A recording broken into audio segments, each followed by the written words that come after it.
ఇవాళ అనుకోని పరిస్థితుల్లో మన మధ్యన లేని ఈ సందర్భంలో మరి కేవలం ఈ ఒక్కరోజు మొత్తం కూడా సంతాప తీర్మానం మీదే అమ్మాయి గురించి మాట్లాడడానికి అందరికీ అవకాశం ఇచ్చినందుకు ముందుగా తమరికి ధన్యవాదాలు.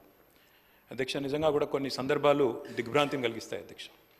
ఇవాళ జ్ఞాని సాయన్న గారు ఇప్పుడే ముఖ్యమంత్రి గారు చెప్పినట్టు ఒక సీనియర్ శాసనసభ్యుడు, 5 సార్లు గెలిచిన మంచి వ్యక్తి, మృదు స్వభావి, ఎప్పుడు ఎక్కడ ఎవరిని కలిసినా ఏ పార్టీలో ఉన్నా ఒక అజాత శత్రువుగా మంచి పేరు తెచ్చుకున్న వ్యక్తి జ్ఞాని సాయన్న గారు అధ్యక్ష. గతంలో పెద్దలు కేసీఆర్ గారి నాయకత్వంలో సాయన్న గారు, మేము అందరం కూడా కలిసికట్టుగా నగర అభివృద్ధికి ఎన్నో రకాలుగా కంటోన్మెంట్ కానీ తర్వాత నగరంలోని వివిధ ప్రాంతాలకు సంబంధించి కానీ చాలా కమిట్మెంట్తో పనిచేసిన నాయకుడు సాయన్న గారు అధ్యక్ష. సాయన్న గారు అదేవిధంగా మా గౌరవ ముషీరాబాద్ శాసనసభ్యులు ముఠా గోపాల్ గారు చిరకాల స్నేహితులు అధ్యక్ష. దాదాపు దశాబ్దాల స్నేహం వారిద్దరిది కూడా. మీకు కూడా మంచి స్నేహితుడు అధ్యక్ష వారు. నాకు బాగా గుర్తున్న సందర్భం అధ్యక్ష, 2015వ సంవత్సరం ఆనాడు జిహెచ్ఎంసీ ఎలక్షన్స్ వచ్చినప్పుడు సాయన్న గారు కోరిన ఒకే ఒక్క కోరిక, నేను కవాడిగూడ నుండి లాస్యానందిత గారిని నేను కార్పొరేటర్గా చూడాలనుకుంటా ఉన్నాను, మా మిత్రుడు గోపాల్ గారు కూడా పూర్తిగా మద్దతుగా ఉన్నారని చెప్పి మొదటిసారి ఆ రోజు వచ్చి అడిగితే కేసీఆర్ గారు కాదనకుండా వెంటనే అమ్మాయికి ఒక మంచి భవిష్యత్తున్న నాయకురాలు, మంచి యంగ్ లీడర్గా బాగా చదువుకున్న అమ్మాయి, మంచి అవకాశం ఇవ్వాలన్న ఉద్దేశంతో ఆనాడు కవాడిగూడ నుంచి కార్పొరేటర్గా గెలిపించుకోవడం జరిగింది అధ్యక్ష.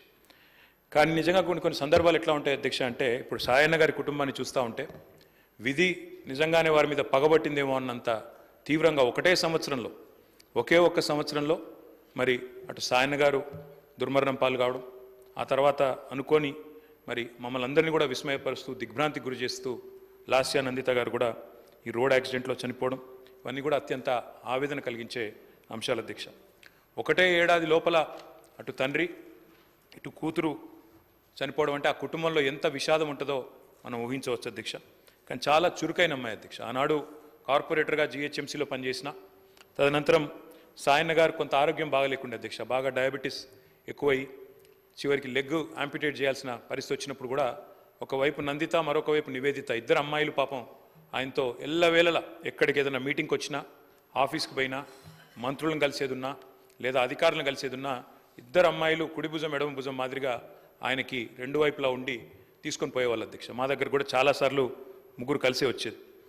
అట్లాంటి కుటుంబం సాయన్న గారు మరణించిన తర్వాత ఇదే శాసనసభలో అధ్యక్ష ఆనాడు కేసీఆర్ గారు ముఖ్యమంత్రిగా సంతాప తీర్మానం చెప్పడమే కాకుండా ఆ కుటుంబానికి అన్ని రకాలుగా అండగా ఉంటామని చెప్పి హామీ ఇచ్చిన హామీ ప్రకారమే ఆ రోజు మళ్ళీ లాస్యానందిత గారికి 2023లో జరిగిన శాసనసభ ఎన్నికల్లో మరి ఆనాడు పార్టీ నుంచి అవకాశం కూడా ఇవ్వడం జరిగింది అధ్యక్ష. ఇప్పుడే ముఖ్యమంత్రి గారు చెప్పినట్టు కంటోన్మెంట్లో సాయన్న గారు చేసిన సేవ, రాజకీయాలకు అతీతంగా కలిసి ఉండే మంచి వ్యక్తిత్వం, ఎన్నింటి వల్ల నందిత గారికి కూడా తప్పకుండా తండ్రి గారి ఆశీస్సులతో పార్టీ అండతో బ్రహ్మాండమైన మెజారిటీతో అమ్మాయి కూడా గెలిచింది అధ్యక్ష. బాధాకరం ఏమంటే సరిగా గెలిచిన కొద్ది కాలానికే మరి నల్లగొండలో మా పార్టీ సభ ఒకటి జరుగుతూ ఉంటే అక్కడికి నందిత గారు కూడా రావడం జరిగింది. ఆ రోజు కూడా రోడ్ యాక్సిడెంట్ అయింది. తన కారుకి పూర్తి స్థాయిలో ధ్వంసమై అమ్మాయి స్వల్ప గాయాలతో బయటపడ్డా కూడా మరి చాలా ఇబ్బంది పడ్డది అధ్యక్ష, చాలా మనోవేదనకు కూడా గురైంది. తదనంతరం వాళ్ళ ఇంట్లో కూడా ఒక చిన్న యాక్సిడెంట్ అయింది. వరుసగా ఏదో పగబట్టినట్టే నల్లగొండలో ప్రమాదం, తర్వాత అక్కడ లిఫ్ట్లో ప్రమాదం, ఆ తర్వాత మళ్ళీ అనుకోకుండా ఈ ఓఆర్ఆర్ మీద జరిగిన రోడ్ యాక్సిడెంట్లో అమ్మాయి మరణించడం జరిగింది అధ్యక్ష.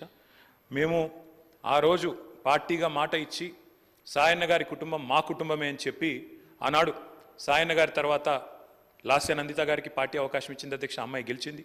దురదృష్టవశాత్తు ఏడాది లోపలే అమ్మాయి మరణిస్తే తిరిగి వారి సోదరి నివేదిత గారికి మొన్న జరిగిన ఉప ఎన్నికల్లో కూడా అవకాశం ఇచ్చింది అధ్యక్ష పార్టీ నాయకత్వం, కేసీఆర్ గారు. కానీ దురదృష్టం ఉప ఎన్నికల్లో మొన్న మా పార్టీ ఓటమి పాలు కావడం జరిగింది అధ్యక్ష. నిజంగా కల్లో కూడా అనుకోలేదు. చురుకైన ఒక నాయకురాలు, మంచి వ్యక్తిత్వం, మంచి విద్యార్హతలు కలిగిన ఒక మహిళ ఈ శాసనసభలో అడుగుపెట్టిందని చెప్పి సంతోషపడ్డాం. భవిష్యత్తు ఉజ్వలంగా ఉంటుంది అమ్మాయికి అని చెప్పి ఆశించినాం.